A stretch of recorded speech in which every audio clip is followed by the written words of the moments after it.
tema del compliance, la prevención y los procesos que tú como empresa tengas para evitar que se cometa el delito. Antes era ¿cómo hacías un debido compliance? Pues no cometes un delito, no mates al de enfrente, no le robes al otro y punto. O sea, no vayas a atropellar a alguien, asesinar, o sea, cuídate, ¿no? Y no hagas cosas que ya sabemos que no se deben de hacer.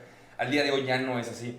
Sobre todo el tema penal, que es realmente donde el compliance ya está en la legislación, en el Código Nacional de Procedimientos Penales, que exige a las personas morales tener el debido cumplimiento y la debida observancia de la ley penal o del catálogo de delitos. ¿Qué significa eso? La empresa tiene que llevar a cabo los procesos básicos necesarios. Ahí igual entra mucho el abogado. ¿Cuál es el proceso básico necesario para que no se cometa el ilícito? Por ejemplo, hablando de alguna empresa que fabrique químicos o trate químicos y que luego ciertos residuos químicos los tiren al manglar, por ejemplo, y sea un modus operandi. Eso también podría tener responsabilidad penal a la empresa, aunque la persona que lo esté tirando sea el encargado de limpieza.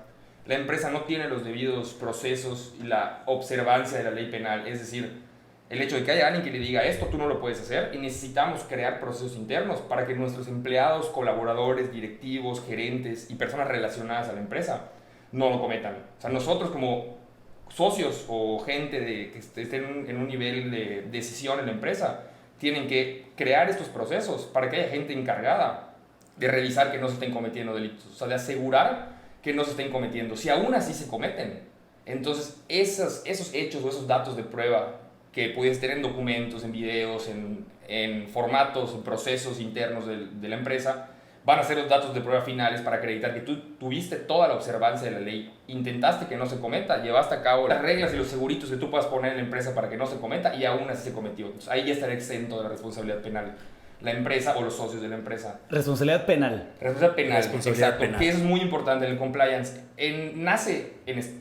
Uno de los países que tienen más interés en el compliance, que tiene que observar mucho el compliance o cumplir el compliance, es Estados Unidos. En muchas legislaciones te exigen tener el debido legal compliance. Okay. Aquí realmente no tanto, pero la ley penal sí. O sea, el Código Nacional de Procedimientos Penales, como te decía, con la reforma del 2016, la entrada en vigor de 2016, ya exige a las empresas tener un compliance. No te lo ponen así, o sea, no te ponen, la empresa deberá tener legal compliance, sino que te ponen, como te lo expliqué hace un ratito, es decir, tienen que cumplir los debidos procesos y la observancia de las leyes para no cometer los ilícitos. Pero, ¿cómo lo pones para cada tipo de industria? O sea, ¿hay un marco legal para un constructor, para una agencia, para...? Parcialmente. Exacto. Depende justamente cuál sea el giro de tu actividad, cuál sea el giro de tu empresa. Y a partir de eso tú analizas, ok, ¿qué estoy haciendo? Eso es un hecho. A partir de ese hecho tú tienes un marco de actividad en el que tú estás actuando. Pues si soy un constructor, pues evidentemente no soy un prestador de servicios legales. Soy nada más alguien que construye una casa. Pero eso repercute en diferentes ordenamientos. Yo puede ser que me tenga que obligar a hacer que la casa en la que estemos, en la que yo construya y entregue, esté garantizado bajo varios criterios que muchas veces pueden ser o de leyes o pueden ser de cuando falla la ley o cuando es insuficiente, que lo llamamos hard law o la ley dura, que es como tal las leyes, los códigos, lo escrito, lo legislado, creado por nuestros legisladores, y lo otro que se llama la soft law, que en realidad son las prácticas, costumbres, manuales que hacen, por ejemplo, la Cámara de Ingenieros, que hacen, por ejemplo, las agrupaciones privadas, de que, oye, si vas a hacer un colado, no lo puedes hacer, no sé, no soy constructor, pero vamos a poner como ejemplo que no lo puedas hacer mientras esté lloviendo, porque va a salir mal tu mezcla, por ejemplo. Si vas y lo haces, pues evidentemente estás haciendo un error en el proceso del debido cumplimiento que debiste haber llevado. Y si llega a haber un error al final en ese proceso, van a voltear a ver no solo a la ley, de qué manera puedes comprobar que tú lo estabas haciendo, cuáles son las costumbres que se siguen al momento del colado como constructor. No, pues todos saben que no se hace cuando llueve, por ejemplo. Lo saben perfectamente. ¿Y por qué lo hiciste? No, pues no sé, fue un error completamente, lo asumo. Entonces eres responsable. Así es como se van generando los sistemas de cumplimiento. Y el compliance se enfoca en eso. No te quedes solo en la ley.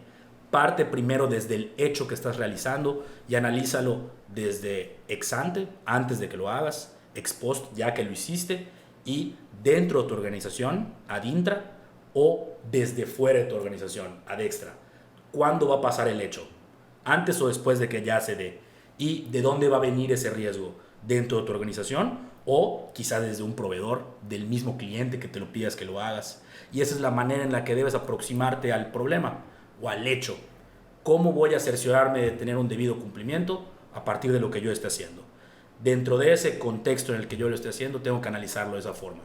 Antes de que lo haga, después de que lo entregue, si es algo que va a ser responsabilidad puramente de mi organización o algo que pueda ser causado por alguien externo a mi organización. Por ejemplo, puede que tenga un proveedor que tenga sus rollos y yo le estoy comprando a él, eso me convierte de cierta manera en responsable, y al yo no haber hecho, o según el compliance, yo debí de haber llevado una investigación de mis proveedores para asegurarme que no estén comprando facturas. Por lo tanto, si se arma un escándalo ahí, yo también tengo responsabilidad penal. Allá depende mucho de cuál sea, número uno, la actividad que se haya dado. Por ejemplo, hablamos de venta de facturas. Si tú fuiste una de las empresas que fueron usadas, por ejemplo, hay que distinguir allá, meramente para tratar de comprobar ingresos, ok, ahora hay que distinguir, esos ingresos son de procedencia ilícita o meramente son ingresos que no quiero declarar. Ese sistema allá nos vamos a distinguirlos. Si estoy tratando de esconder ingresos que no puedo declarar porque son de una fuente delictiva, de organizaciones criminales, etcétera, como el lavado de dinero, entonces sí, probablemente seas muy directamente responsable de lo que suceda en una materia penal. Ahora, en materia fiscal hay que distinguir entre la elusión y la evasión fiscal. La elusión básicamente es utilizar estrategias legales para pagar la menor cantidad de impuestos o tributos posibles. La evasión es completamente no quiero pagar. Y eso sí es un delito. Y eso sí acarrea una responsabilidad penal, dependiendo el grado en que lo hayas hecho. Muchas veces en materia fiscal se evita esto en los procesos administrativos mediante el pago, que al final lo que le importa al fisco es que tú enteres lo que debiste haber pagado en un inicio, y ellos te determinan cuánto es la cantidad que ellos consideran tú, por tu actividad, debes de aportar al Estado. Ya es allá donde empiezan las discrepancias. Ahora, cosa diferente, si tú, regresando al ejemplo, si tú como proveedor de alguien estuviste dentro de un esquema fiscal de evasión en el que las facturas provinieron de tu empresa y a lo mejor tú no sabías cuál era el fin que le estaba dando el que realmente quería utilizar esas facturas, tú al verte inmiscuido en esa estrategia, sí puedes ser responsable penalmente de lo que haces. Exacto. Otro ejemplo más o menos parecido al tuyo. Si tú tienes una empresa muy sana donde tú, persona física, que operas la empresa, que eres socio, directivo, lo que sea, o sí, socio mayoritario con el 99%, y todo lo haces muy bien y tú personalmente no estás vendiendo facturas y no estás interesado en eso y no es tu idea, pero tienes a un empleado o a tu contador, se dedica a eso, está usando la empresa para vender facturas, para inventarse gastos, etcétera, con la finalidad de evadir cierta responsabilidad fiscal de otras personas, ahí sí podrás tener cierta responsabilidad por ser tú el socio o el gerente o el directivo que no está llevando a cabo los debidos procesos para asegurar que tu contador o que la gente que está a cargo de eso no esté utilizando a la empresa para cometer ilícitos. Entonces, tendría que demostrar que se está utilizando la empresa, pero dase cuenta, si yo hago un acuerdo con un cliente o con un proveedor y resulta que él terminó embarrado por lo que hacía, yo podría llegar a tener algún tipo de responsabilidad, aunque él me compraba o lo que sea, y lo que hacíamos sí era un deal normal, pero él con otras personas hacía otras cosas, o pueden suponer que conmigo también lo hacía. Con las reformas más recientes que se han dado en materia fiscal, básicamente lo que se ha tratado de hacer es darle más facultades a la autoridad de poder comprobar estos hechos ilícitos y estos hechos de evasión. Entonces, ¿qué pasa ahora? Si la autoridad de repente, como bien mencionas, se da cuenta un poco de estas actividades y que estás ligado, la autoridad lo que va a hacer es, a lo mejor no empecé la investigación contigo directamente, con tu empresa, pero veo que varias de tus facturas están ligadas con una que sí estoy investigando. Entonces empiezo a hacer preguntas. ¿Qué hago como autoridad? En ese caso, automáticamente van a ejercer sus facultades de comprobación que es, por ejemplo, la famosísima auditoría por revisión de gabinete. Hay un artículo que está previsto de varias fracciones de todo lo que puede hacer la autoridad para comprobar y determinar la fuente de tus ingresos. De, ok, tú me dices que estás ganando tanto, como yo voy y lo compruebo. Me meto a tu operación y te solicito toda tu información fiscal. ¿Tienes toda la información de los últimos 5 años? Ah, caray, no, me falta la del año 4 quizás. Ok, entonces allá ya tenemos un problema. ¿La tienes de la manera en que te lo pide la ley? No, pues allá ya tenemos otro problema. O quizás eres un restaurante y voy a la caja y estoy viendo cuánto estás sacando en un mes y veo que es estratosféricamente diferente a lo que tú me estás declarando. Ahí tenemos otro problema. ¿Qué puedo hacer como autoridad? Todo lo que me señala el artículo 42 del Código Fiscal de la Federación, que son varias operaciones. Te pueden cancelar los sellos fiscales, pueden revisarte, pueden citarte al SAT para que ellos junto contigo revisen todo. En fin, dependiendo del giro de tu organización. Junto contigo revisen todo, es literalmente llega el SAT y oye, a ver. Revisiones, exacto, pero sí, efectivamente. Ya existe, existe toda la vida la de gabinete, y a partir de la reforma de hace unos años, no recuerdo exactamente qué año, ya está la revisión digital, digamos, vía el buzón tributario, etcétera. O sea, el procedimiento digital totalmente, o electrónico, mejor dicho. Entonces, si es la de gabinete, sí, llegan y sacan todo. Cuando es la revisión electrónica, agarran toda la información electrónico digital que existe, como son transferencias, obviamente todas las facturas, etcétera, etcétera. Entonces, si al final se llevan toda la información. Ahora, también es importante recalcar que la materia fiscal es en gran parte la excepción a la regla del derecho. Es decir, muchos principios generales del derecho en materia fiscal no lo son tan así. No aplican. No, exacto. Con la intención de favorecer a la autoridad, en el entendido de que la naturaleza de la autoridad fiscal o del sistema de administración tributaria, etcétera, pues es algo vital para el Estado. Entonces no pueden también, o sea, tiene una razón de ser, no es únicamente que el Estado diga, yo quiero ser más autoritario y vamos a hacer excepciones en esta materia para que yo me lleve toda la lana. Claro, sin que nos metamos en el tema de, es que se roban tus impuestos, o sea, porque exacto, no tiene ningún caso. El día es el presupuesto de las carreteras, la luz, todo lo que vemos, las elecciones, bueno, todo, absolutamente todo, policías, burócratas, madres, actas de nacimiento, o sea, es infinito el gasto público, entonces pues tienen que cobrar, eso también es. Por ejemplo, ustedes son prestadores de servicios, sus facturas son honorarios, ¿no? Sí, los honorarios, mucha de su chamba puede ser intangible. Es un servicio, es una asesoría, es una consultoría. Y tú al final del día puedes cobrar una consultoría como se te dé la gana. Totalmente. O sea, sí, no está cuantificado. Tú, a nivel compliance, tendrías que tener entregables de cada cliente para que te digan, oye, ¿cómo puede ser que este güey te pagó 150,000 varos por una consultoría? A ver, ¿qué le entregaste? ¿Te pueden exigir eso? Sí podrían, y sería alguna forma de, ok, ¿de qué forma te reuniste con tu cliente? ¿Cuándo lo conociste? Sería muy diferente que llegues, conozcas a un cliente y al día siguiente te depositen, no sé, $1,000,000. O sea, eso levantaría varias sospechas. Exacto. Y empezarían varios procesos que la autoridad ya tiene preestablecidos, en especial en las operaciones de la detección de operaciones de procedencia ilícita. ¿Ellos qué hacen? Ok, vamos a comprobar de dónde vienen estos fondos y con qué finalidad te contrataron a ti. Te contrataron para llevar a cabo un proceso litigioso puede ser, un proceso de la obtención de una licencia, la obtención de algún permiso, la obtención, por ejemplo, de un sistema de cuidado, procesos, que es el compliance. Un sistema de compliance. Ok, lo entregaste, lo están implementando, tienes alguna forma de comprobarlo, y hacia allá apunta también el compliance. ¿Cómo tú puedes materializar todos esos procesos? ¿Cómo tú puedes comprobarlo?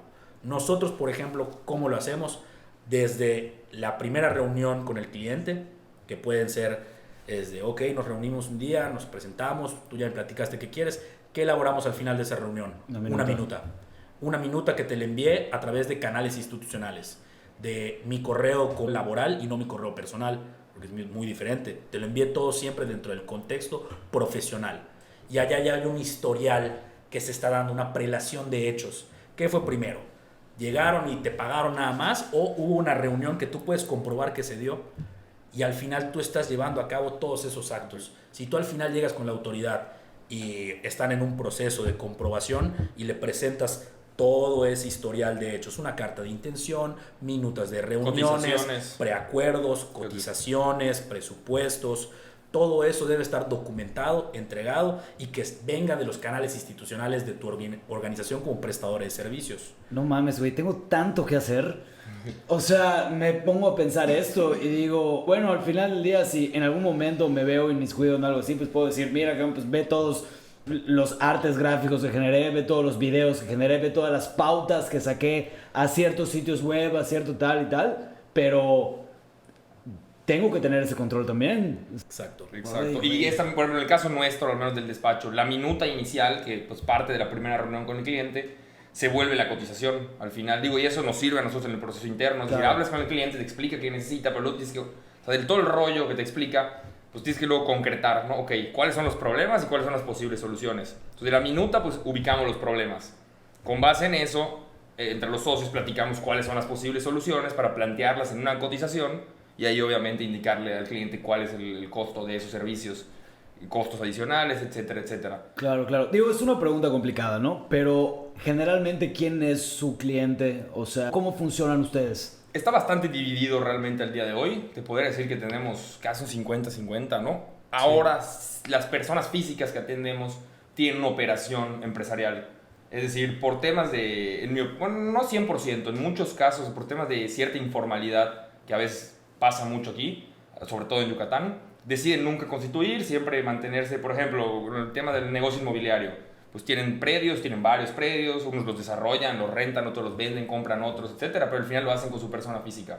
Entonces, es un negocio, pero es una persona física operando el negocio. ¿Cuáles son las implicaciones de ser una persona física, o sea, manejando un negocio? Es una muy buena pregunta en el sentido de que o sea, las implicaciones son sobre ti. Tú eres la persona, tú eres el ente que está haciendo cargo con todo su patrimonio de sus obligaciones y por lo tanto está adquiriendo derechos esa persona física. Es decir, hablando por ejemplo de ti, Pablo, si tú contratas con nosotros y nosotros te vamos a exigir y nos incumples y te vamos a demandar, es muy distinto si te demandamos a ti, tú vas a responder con todo tu patrimonio. Si nos debes $10 millones y nos vamos en contra de ti y tú tienes casas, coches y todo suficiente para que se te embargue, pues se te va a embargar a ti, persona física. Si es una empresa, la persona moral es la que responde, las obligaciones están a cargo de la persona moral. Aunque tú hayas firmado el contrato como representante de la persona moral responde hasta su patrimonio.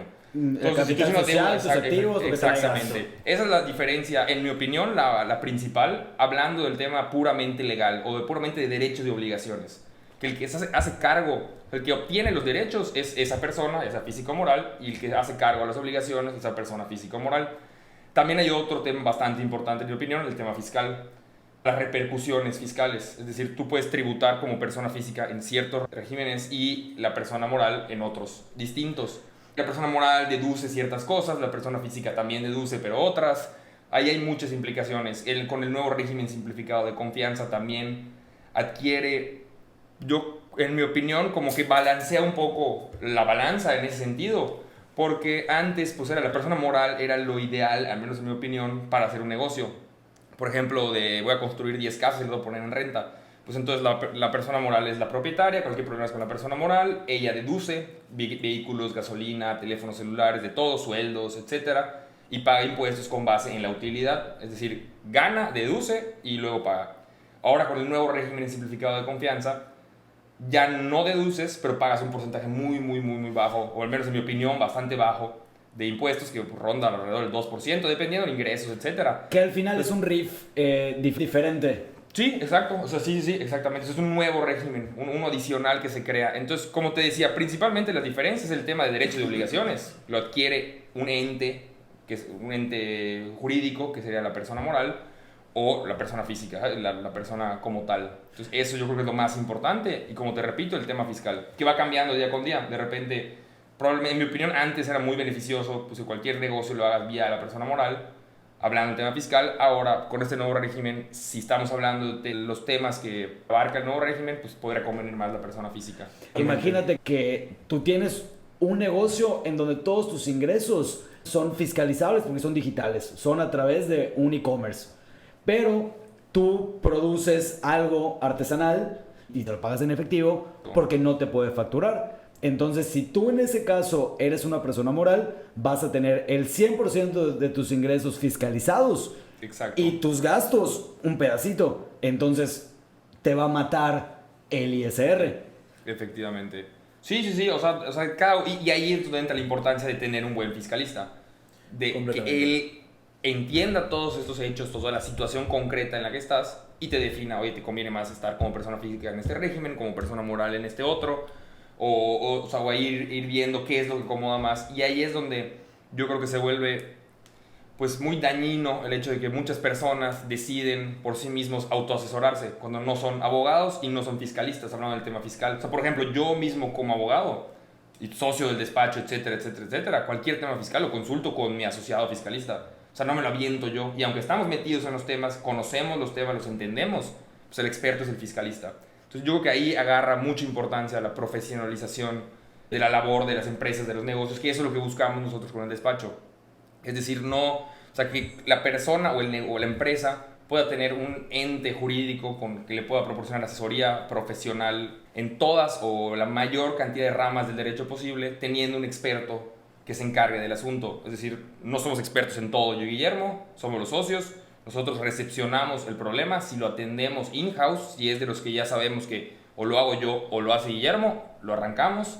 Si es algo adicional, tenemos varias ramas que atendemos que no atendemos personalmente, en el sentido de que los expertos no somos nosotros. Obviamente, como te decía, lo entendemos, lo comprendemos, lo revisamos, nos responsabilizamos del asunto, es decir, no mandamos al cliente con el asociado a que se mate solo, al contrario, mantenemos nosotros la relación, nosotros vigilamos al asociado, vemos que él esté cumpliendo con las labores, vemos que la estrategia que él esté planteando sea correcta, revisamos preguntas, dudas, le damos vueltas, los escritos o todo lo que se le vaya a entregar al cliente o lo que se vaya a presentar en algún juzgado o ante una autoridad como puede ser la fiscalía o cualquier otra autoridad, el SAT, etcétera. También lo revisamos, lo hacemos nosotros, pero hay un encargado o hay un experto que es el que va a decir sí o no y adelante con esto y lo vamos. Claro, porque al final del día no puedes ser experto en todo y sobre todo cuando das servicios te tienes que... Hay dos cosas muy importantes. Uno, especializarte en lo que sabes y en lo que eres bueno, pero también está la otra parte tan importante que es la gestión del cliente,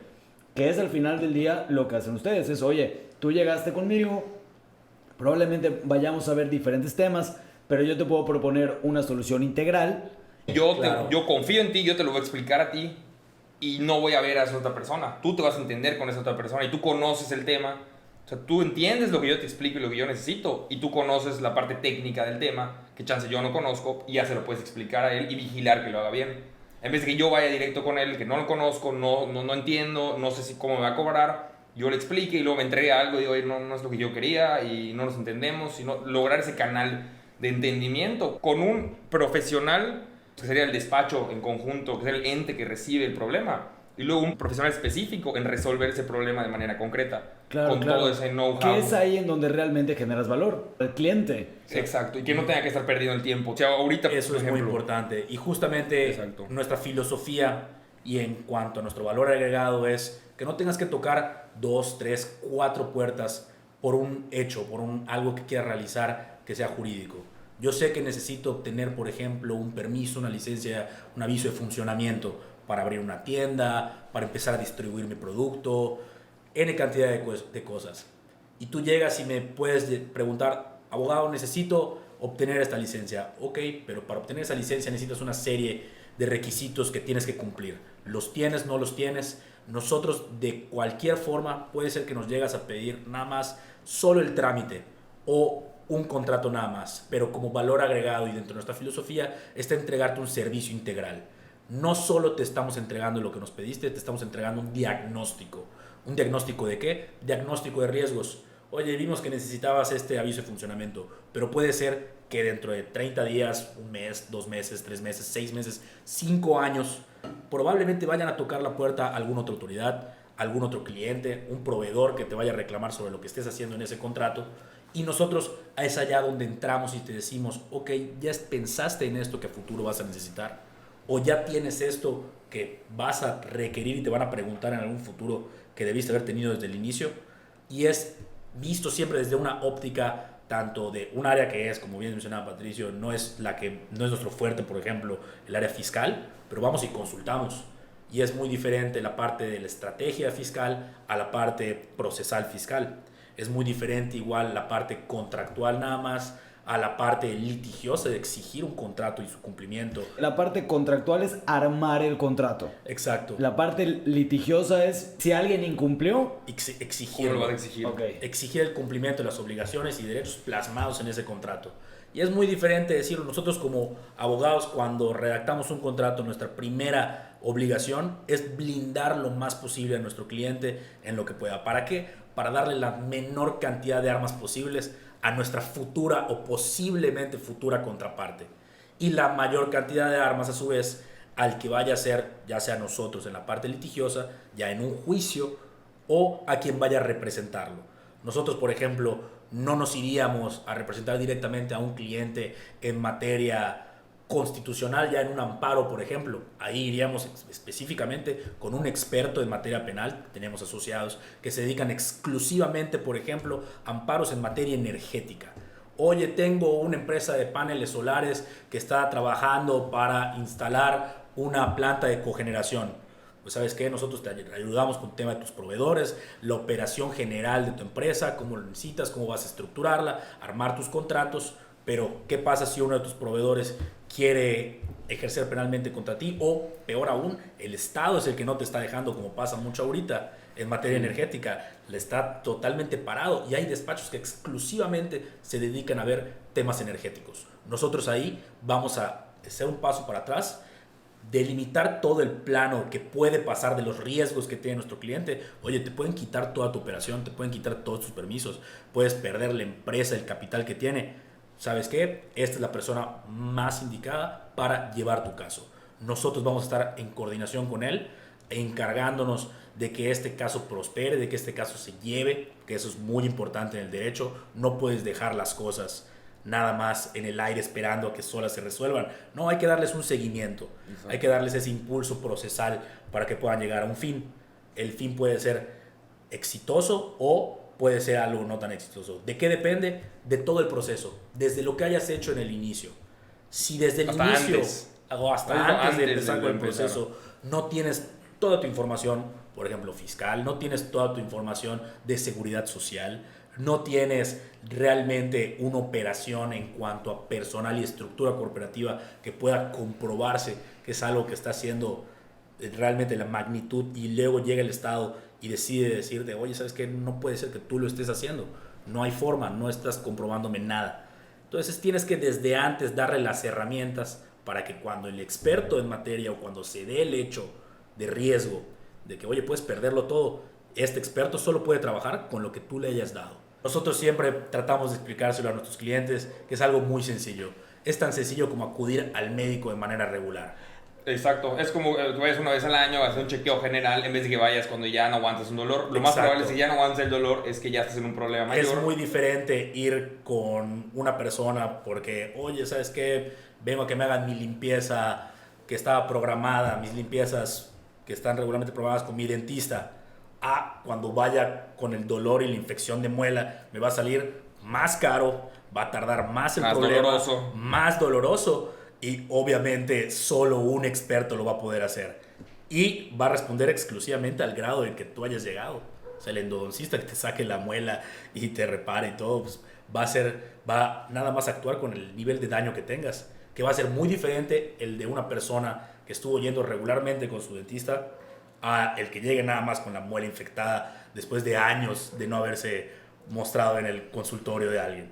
Esa es nuestra filosofía. La prevención de los riesgos, la mitigación del riesgo, evadir y evitar ese riesgo, disminuirlo e inclusive trasladarlo. ¿Para qué? Para que tú no tengas que enfrentarte a ese hecho de riesgo con todas sus consecuencias. Que llegue lo más disminuido posible, porque hay muchos riesgos que son inevitables. Depende de la operación. Pero tú sí tienes la decisión al momento de empezar a hacer algo, de que cuando se vaya a presentar algo va a ser en mis términos, va a ser en mi cancha y va a ser con el equipo y el proceso y el plan que yo ya tengo preplaneado. Y eso es valiosísimo. Lo más valioso que hay en el derecho. Y muchas veces determina la existencia o que siga viva o no una operación. Es que, ¿quién no ha escuchado el vato que dice, No, cabrón, es que esa no es mi cuenta fiscal. Porque simplemente decidió que esa cuenta no es fiscal y punto. Cuando no funciona así, no puedes decidir. Imagínate que llega el SAT y te dice, oye, cabrón, me debes tanta lana. No, espérate, No es es que fiscal. esa cuenta no es fiscal. Puta, perdón, ¿sabes qué? Te debo lana, toma. Una disculpa, compañero. Ya todas las cuentas están fiscalizadas. O sea, todas las cuentas están... Tiene un seguimiento. Claro, pero a veces tomas ese tipo, o sea, no tomas esa decisión, pero puedes tomar cierto tipo de decisiones que piensas que no te van a afectar, que eventualmente sí te pueden afectar. No es que hoy, no es que en un año, en 2, en 3, en cualquier momento. Puede ser que antes eras chico y luego te hiciste grande y te termine costando más mucho lo que estabas haciendo cuando eras chico. Totalmente. Claro. Y estamos hablando ahorita mucho del tema fiscal, que como dices, algunos sienten que no les compete. Y si yo estoy muy chiquito, entonces no pasa nada. O yo todo lo cobro en efectivo, entonces no pasa nada. Pues sí puede llegar a pasar. E independientemente del tema fiscal, son infinidad de temas. Hasta, por ejemplo, penal, que yo soy contrato a un nuevo empleado, que sería laboral el tema de la contratación. Pero no solo eso, también hay temas penales. Por ejemplo, un pequeño compliance penal a la hora de contratar. Oye, ¿cómo te llamas? Dame tu identificación oficial vigente, que diga tu nombre completo, que yo acredite que eres tú. Luego, sácame tus antecedentes no penales, o sea, a ver si no has cometido ilícitos. Ok, sí los has cometido, hace 10 años estuviste sentenciado por tal cosa. Ok, te voy a contratar aún así, pero ya lo sé, ya sé cuál es el ilícito. Si el ilícito fue temas sexuales con mujeres, pues tú ya sabes que no lo vas a poner con unas mujeres a hacer cosas, que esté de diligenciero, por ejemplo. Ejemplos pueden ser un poco tontos, pero son súper importantes. Eso, por ejemplo, de cuando contratas a alguien, además de tener todo bien tu tema laboral, que sepas quién es, a qué se dedica, qué hace, dónde vive. Si el día de mañana te roba o comete delitos con la empresa y luego te dicen, oye, ¿tu empleado quién es? Y tú dices, pues se llama Juan, me dijeron. ¿Cuándo te lo dijo en la entrevista? Ajá, y su identificación, y sus antecedentes, y cuál es su dirección. Hoy somos la fiscalía y queremos ir a entrevistarlo y sabemos que trabajaba contigo, ¿dónde vive? No, pues no lo sé. Y oye, ¿cómo se llama? No, pues tampoco lo sé. Entonces te podrán decir, oye, o eres demasiado laxo, o eres cómplice, o estás siendo parte de. Entonces, el compliance va desde cosas muy simples como este ejemplo que te doy, hasta cosas mucho más complejas, como puede ser el tema fiscal, o temas de NOMS, o de giros muy específicos, como que yo hago piezas aeronáuticas, pues hay muchas regulaciones que te incumben, pero hasta en cosas muy simples, como que digas literalmente, que digas, voy a comprar una moto y voy a poner al motociclista a repartir cosas y yo cobro 20 pesos y él 10 por cada reparto. Pues que sepas quién es el motociclista, que la moto tenga un seguro, que tenga las cosas básicas que debe contener un vehículo, que el conductor tenga su licencia, en regla, que no esté vencida. Déjate eso, que la persona esté contratada. Que esté contratada completamente. Y piensan que es lo más sano. Y es muy cierto. Realmente, yo creo que esa es una de las mayores virtudes del compliance. De no solo estás teniendo en cuenta el riesgo que tú estás viendo que vas a tener en el camino. Muchas veces estamos en nuestras actividades como caballitos que tienen todo enfocado en un camino ya trazado. Pero el tener una visión externa que te diga, oye, ábrete y mira, tú estás pensando nada más quizá en tu riesgo fiscal o en el riesgo nada más de no contratarlo. Pero ¿qué tal de si le pasa algo dentro de tu operación a esa persona que tú no estás decidiendo incluir en tu organización? ¿Qué tal si esa persona le hace algo a uno de tus proveedores? Hacer algo puede ser desde no entregarle un producto tuyo que estás queriendo que él tenga que cumplir su función, o inclusive que no aparezca. ¿Qué es lo que va a pasar? Todos esos hechos tienen repercusiones que muchas veces cuando lo estamos viendo solo desde el ámbito o desde la visión de nuestra organización, de nuestro objetivo, no tomamos en cuenta. Y allá es donde el compliance es una herramienta muy útil.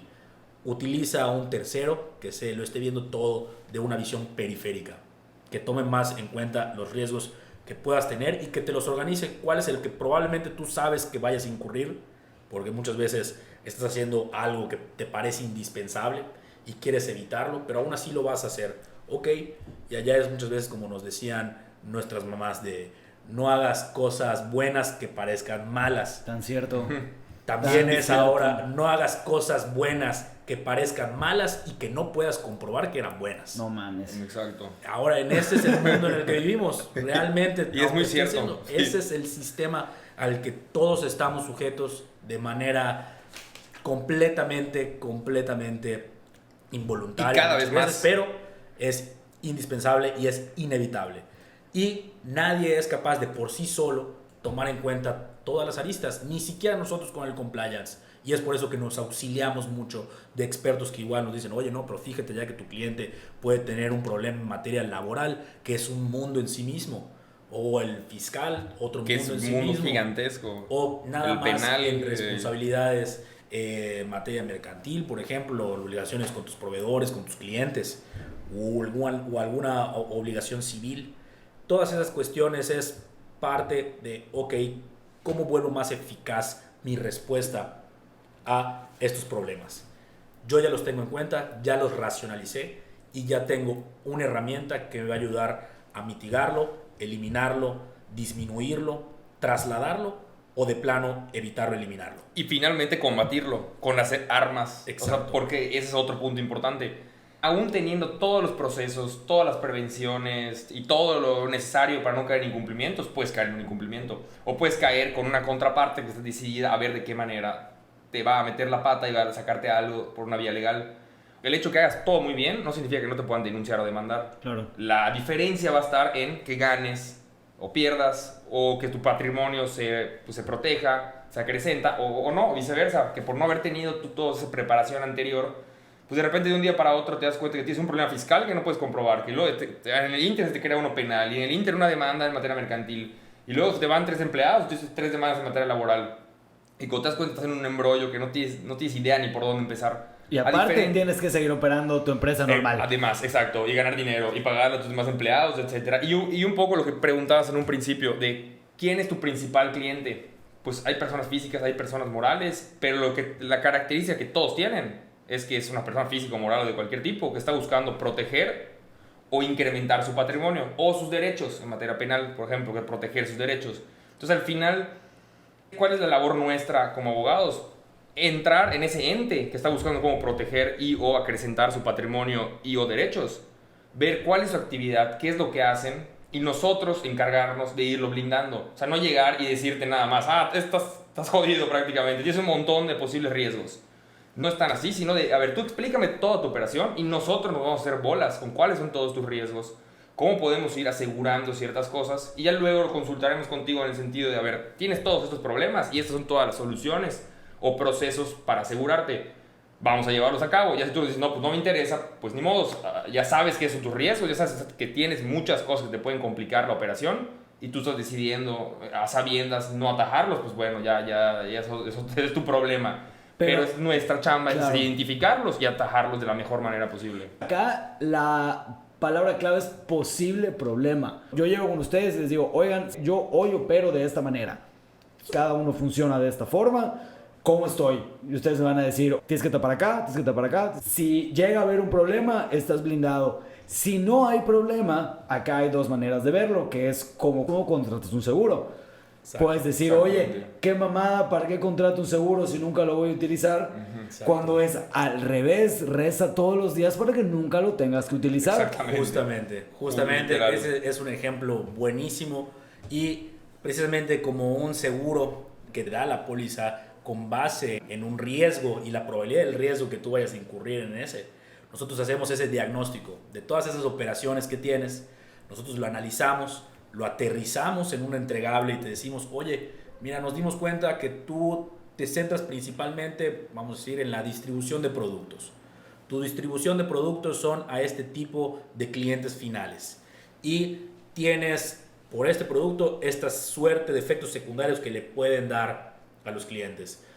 Nos dimos cuenta que en tu etiqueta no tienes ni no mencionas esos riesgos. ¿Los has considerado? Oye, no lo sabía. ¿De dónde puedo obtener esa información? Mira, no te preocupes. Dentro del mismo diagnóstico ya vimos quién es la autoridad que se encarga de determinar cuáles las obligaciones que tú tienes que decirles a tus clientes finales. Y así puede ir en diferentes ramas. Y todo te lo dejamos literalmente bajito y al pie. Rojo, amarillo, verde. Tu operación está perfecta, no tienes ningún problema. Verde, adelante, vete hasta el fondo. Amarillo, puede ser que llegues en algún problema, quizás en los próximos 5 años, a presentarte con esta situación que vas a requerir contratar seguros, que vas a requerir de la obtención de este nuevo tipo de seguro. Vas a necesitar tener una estrategia fiscal que apunte a este tipo. O rojo, de plano, detén todo lo que estás haciendo y toma estas medidas porque es inminente en los próximos 6 meses de que tengas una repercusión en tu operación que pueda frenarla o de plano echarla toda para abajo. Y esa es la forma en la que nosotros lo hacemos. Y con base en ese diagnóstico de verde, amarillo, rojo, ese semáforo de riesgos, ya nosotros te planteamos cuáles son las medidas de mitigación que puedas tener. Cuando son en verde, pues muchas veces no hay ni una que aplicar, continúa haciendo lo mismo. Cuando están en amarillo, es de, oye, deberías empezar a aplicar este proceso. Cuando son en rojo es, oye, ¿sabes qué? Ve con este especialista de una vez y dile esto y vamos a darle ayer, pero de una vez. Me quedé mucho en la cabeza lo que dijiste de la gente le encanta automedicarse. Sé lo de que sé de temas fiscales porque lo tengo que saber, pero sí, lo básico, probablemente la estructura que tengo hoy, según mi cabeza, no es la ideal. Exactamente, ¿sabes? exacto, y totalmente. Y hablando con un buen fiscalista experto, probablemente, y no es broma, en 5 minutos te cambie toda la idea. O sea, digas, o sea, te saque infinidad de argumentos para decirte, a ver, haz esto, esto y esto, y los 3 beneficios que tienes aquí, acá obtienes 10. Por esto, esto y esto, y aquí está el código que te lo dice, y no es ilegal, es totalmente legal, y es nada más implementarlo. Y esa labor mental que tú puedas llegar a hacer con el conocimiento que tengas, con lo que hayas visto, etcétera, te puede llevar mucho más tiempo, más costos, y vas a llegar a un final muy distinto o no igual de benéfico que con el experto que está dedicado a eso, que su vida es eso y que todo su conocimiento es con base en eso. Y es súper común, es justo eso que tú dices, o sea, aprenden algo o aprendemos algo como personas y luego lo queremos repetir o pensar que ya sabemos todo el proceso. Y en el tema legal es, o sea, hasta los expertos en una rama del derecho nunca son expertos al 100%.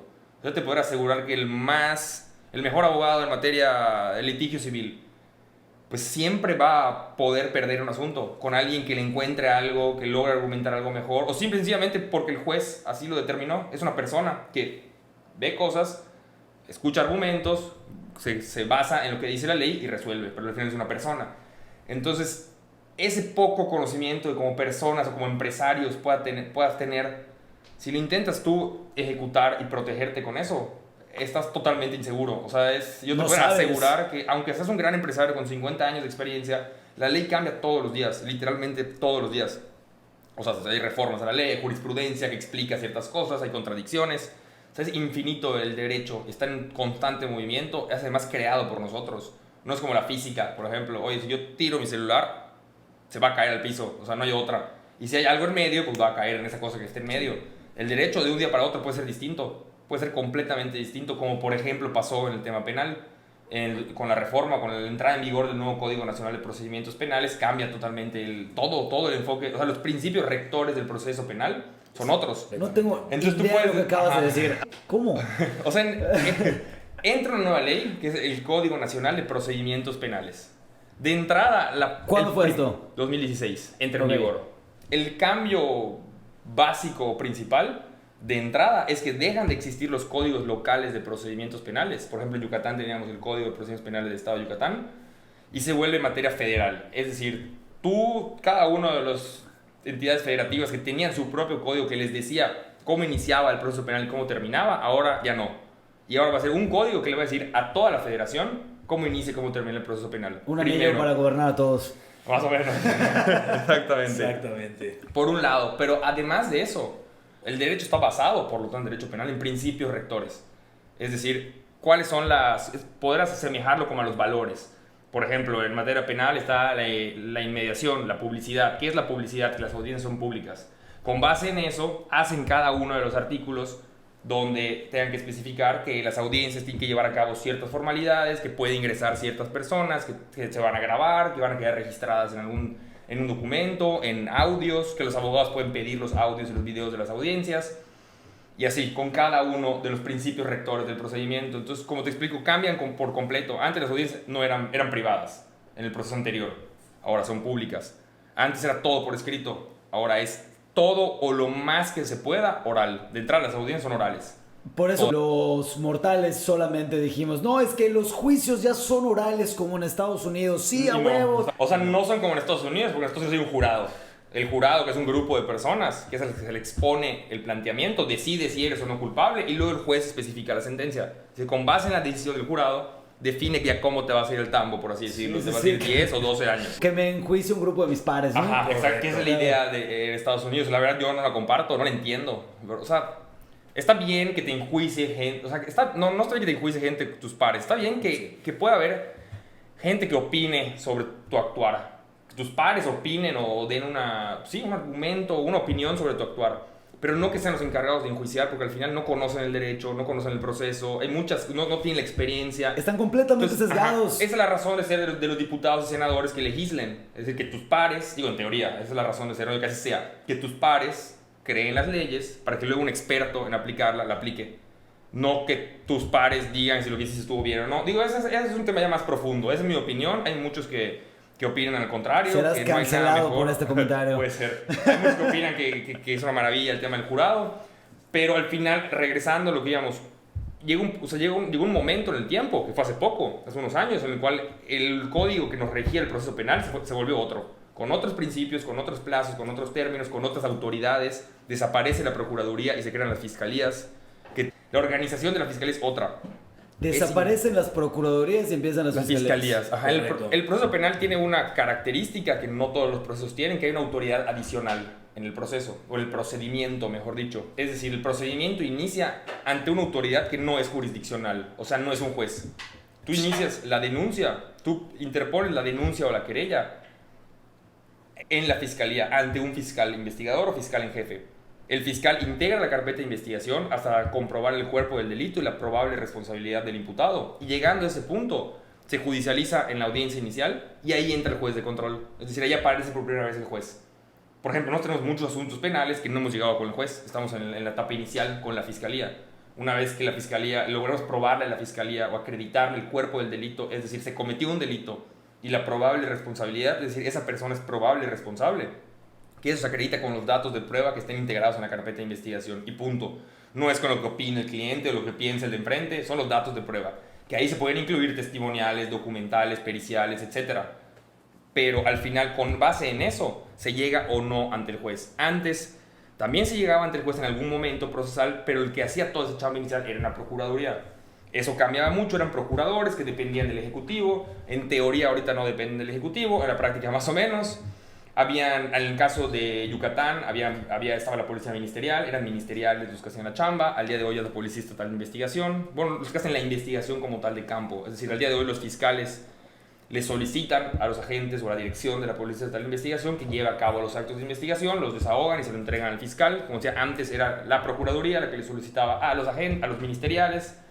Y aunque parece que nada más es un cambio de nombres, que en vez de decir procurador ya decimos fiscal y ya estuvo, es un cambio orgánico, es decir, la organización y la razón de ser y las facultades y obligaciones de esta institución o personas que dirigen la institución se vuelven otras.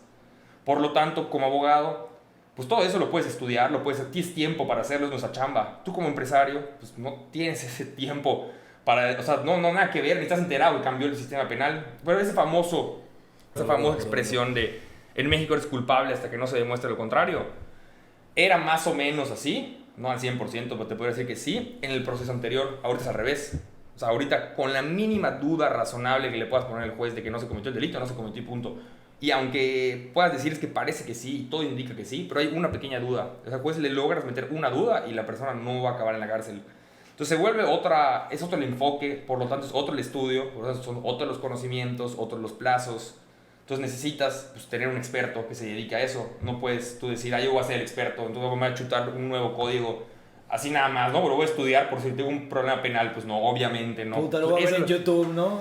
Exactamente. Entonces esa es la gran importancia de los expertos en cada una de las ramas y de que los empresarios y las personas que hacen negocios pues se asesoren con un despacho y no empiecen a inventar. Porque yo he visto infinidad de problemas que nacen de inventar. O sea, de pensar que saben y solitos empiezan a hacer una bola de nieve de problemas que la van creciendo y creciendo. Sí, es que si son depósitos de menos de X mil pesos, ya esos no aplican. Ajá, exacto. O sea, exacto. Que puede haber una razón que un fiscal te puede explicar de, a ver, si es a partir de esto, automáticamente te van a revisar. Si no es a partir de esto, no es automático. Eso no significa que no aplique.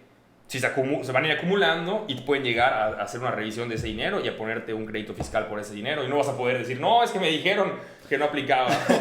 O sea, y muchas veces piensan inclusive que es solo la autoridad la que está obligada a hacer esa revisión, ¿no? Ahora ya es inclusive hasta las instituciones privadas, los bancos ahora muchas veces a partir de varios casos muy grandes que han pasado, los notarios también están obligados a también dar ese seguimiento de tu operación.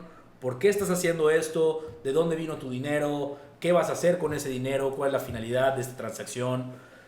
Y ya no es solo alguien que te está vigilando, que es papá Estado, ¿no? Ya son todos y todos, ya es una correlación de responsabilidades que se encuentran en todas las actuaciones. ¿Por qué? Porque puede ser que a mí me salpique esa responsabilidad. Porque compliance. Me tengo que cuidar yo. Porque compliance. Nuevamente, ahí ya va la necesidad de que todos estén no solo vigilándose a sí mismos, vigilándose entre todos. Exacto. Y es muy, muy interesante cómo se da eso.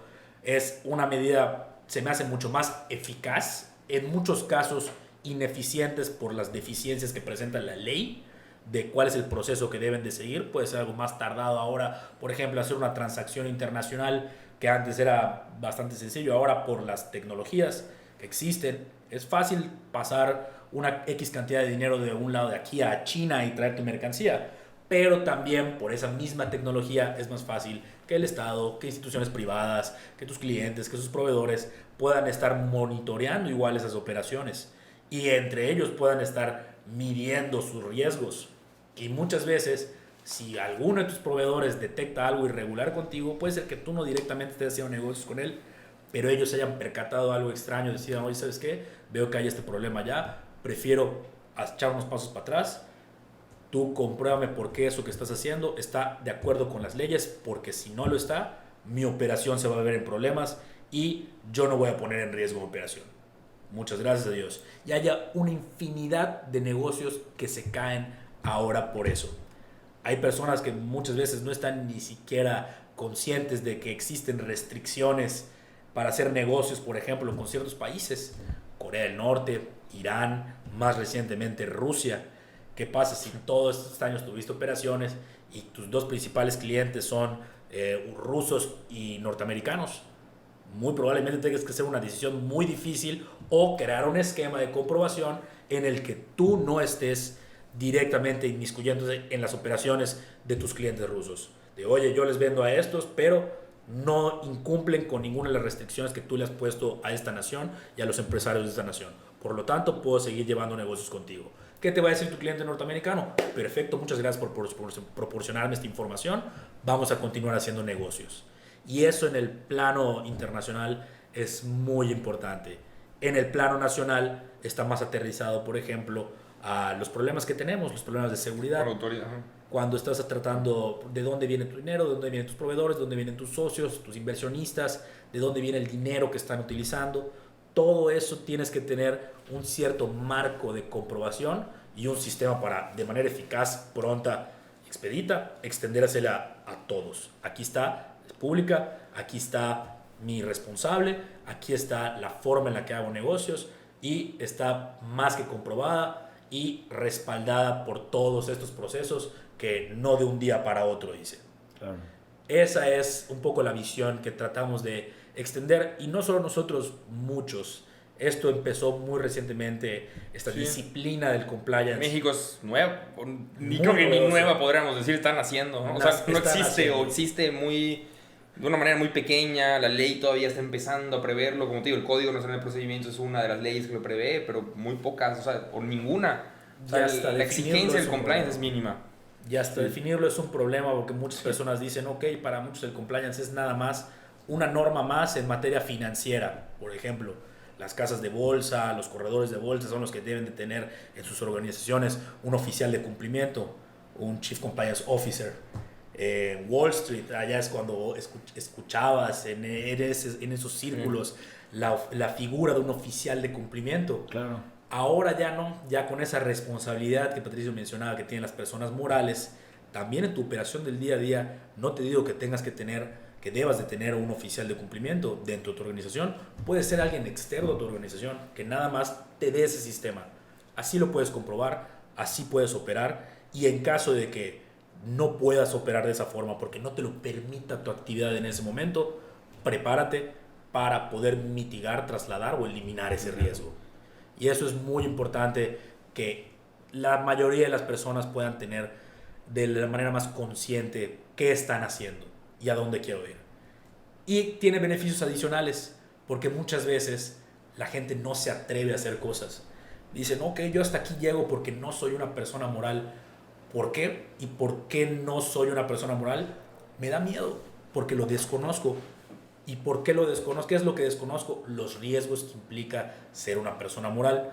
Cuando le explicas a una persona cómo puede crecer, y es un ejemplo, muchas veces es al contrario, hasta mantenerte como persona física puede ser mejor, pero en ese caso, convertirte en una organización más grande, una organización más estructurada. Muchas veces la gente decide, no, eso son palabras que yo no entiendo porque no conozco los riesgos. ¿Y cómo los vas a conocer si no te has puesto a hacer, no te has sentado a hacer un análisis profundo de esos riesgos y las medidas para mitigarlos, eliminarlos, trasladarlos, disminuirlos? Ese es precisamente el espíritu del compliance y lo que nosotros tratamos de transmitir a nuestros clientes. No, sí puedes. Sí puedes, porque si te pasa esto, tienes A, B, C, D de opciones para defenderte. ¿Y qué es lo que estás ganando? Todo esto. Tu riesgo es mayor, tu recompensa es mayor que tu riesgo. Atrévete. Sí lo puedes hacer. Y lo puedes hacer porque vamos a estar contigo alrededor de todo este camino. Y en el momento en que nosotros no lo podamos hacer, alguno de los expertos asociados que trabaja con nosotros te va a ayudar en la parte fiscal, en la parte laboral, en una parte de amparo, cuando ya no te quede de otra y tengas que defender inmediatamente un derecho que transgreda la autoridad contra ti o algún tercero actuando como autoridad. Ahí vas a tener un problema y una solución eficaz a ese problema. Esa es nuestra filosofía y esa es nuestra principal misión para transmitir y para concientizar. Sí se puede, nada más.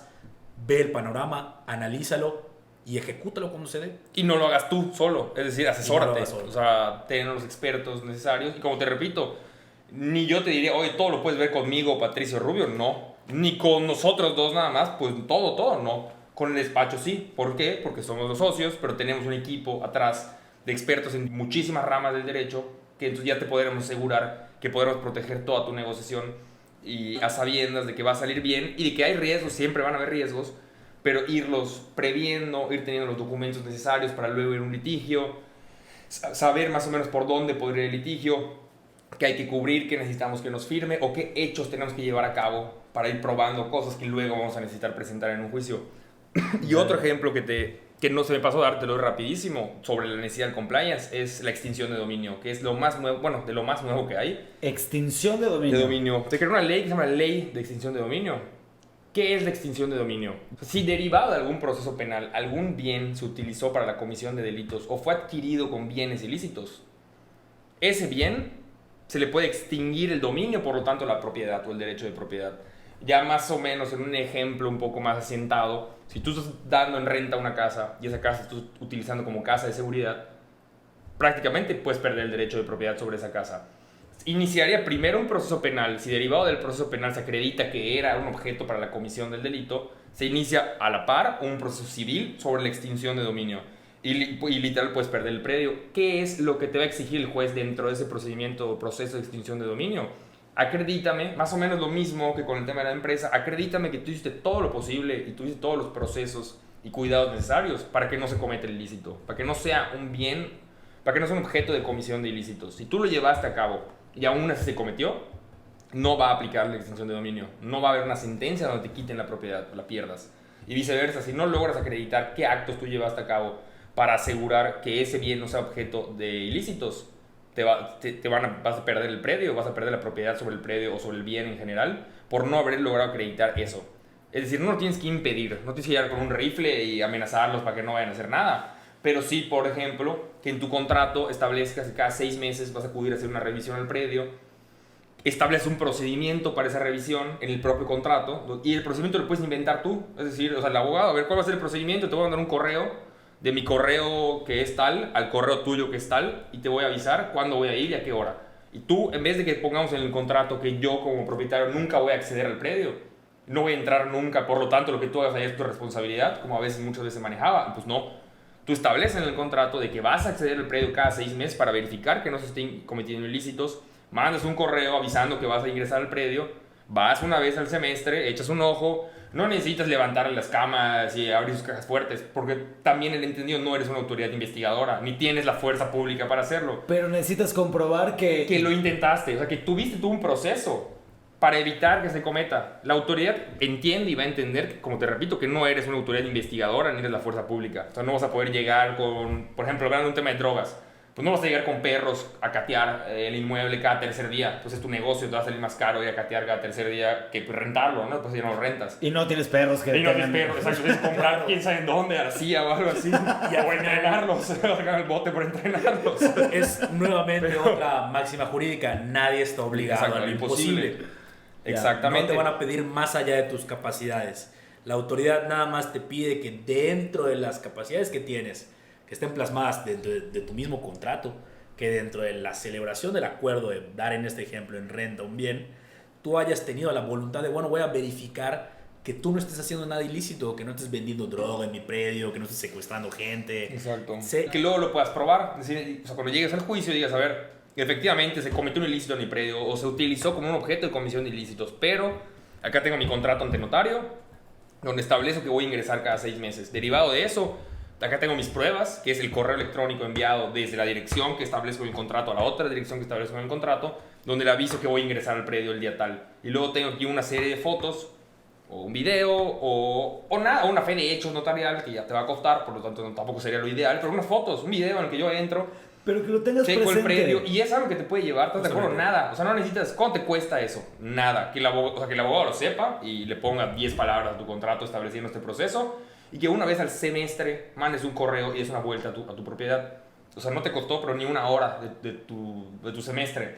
Yeah. Y te puede costar el no hacerlo, el predio completo, que puede ser tu patrimonio íntegro o una parte muy importante del patrimonio. Yeah. Entonces son cositas que ya sentadas en ejemplos, pues no es física cuántica, pero es la prevención y el estar encima de eso. O sea, es decir, tener los expertos que conozcan los temas, que sepan qué dice la ley y cómo se ha resuelto en sentencias, en diversos casos o asuntos, y que estén dedicados a eso. O sea, tú estás dedicado a tu empresa. ¿Qué hace la empresa? Digo, pues puedes tener mucha labor social o onda social, pero al final lo que buscas es ingresar recursos, tener una utilidad. Entonces no puedes tú estar pensando en tu utilidad, que para eso necesitas tener un producto, proveedores, empleados, vender, que tus ventas coincidan con tus gastos, para que pueda haber una utilidad, digo, que sean mayores, ¿no? Al gasto, porque, o sea, todo ese rollo que es complicado también.